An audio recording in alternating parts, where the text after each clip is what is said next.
ఓం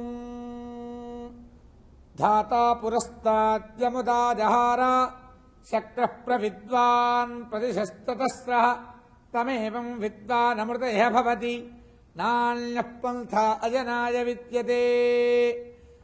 సహస్రశీర్షం దేవం విశ్వాక్షం విశ్వశంభువం విశ్వన్నారాయణం దేవమక్షరం పరమం పదం విశ్వతః పరమాన్ నిత్యం విశ్వన్నారాయణగం హరి. విశ్వమేవేదం పురుషస్తద్విశ్వముపజీవతి పదం విశ్వస్యాత్మేస్తరగం శాశ్వతగం శివమచ్యుతం. నారాయణం మహాజ్ఞేయం విశ్వాత్మానం పరాయణం. నారాయణ పరో జ్యోతిరాత్మా నారాయణః పరః. నారాయణ పరం బ్రహ్మదత్తం నారాయణః పరః.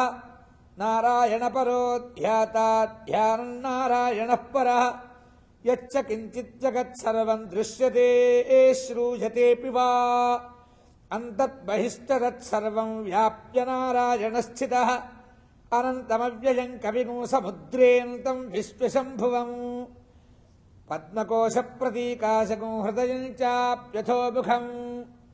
అథో దృష్ట్యాపి దస్యాంతే నాభ్యాపి పరితిష్ఠతి. జ్వాలమాలాకులం భాతి విశ్వస్యాయతనం మహత్. సంతతకం శిలాభిస్విలంబత్యాకోశ సన్నిభం. తస్యాంతే సుషిరకం సూక్ష్మం తస్మిన్ సర్వం ప్రతిష్ఠితం. తస్య మధ్యే మహానక్తిర్విశ్వార్తిర్విశ్వతో ముఖః. సోగ్రభుగ్విభజం తిష్టన్నాహారమజరః కవిః. తిర్యగోర్ధమధశారీరస్పజస్తస్య సంతతా. సంతాపయతి స్వం దేహమాపాతదలపస్తకః.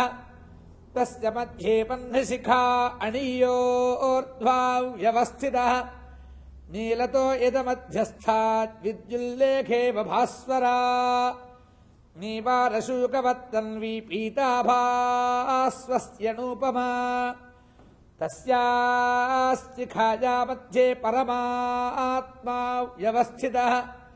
స బ్రహ్మ స శివః స హరిశ్చేంద్రః సాక్షరః పరమస్వరాట్.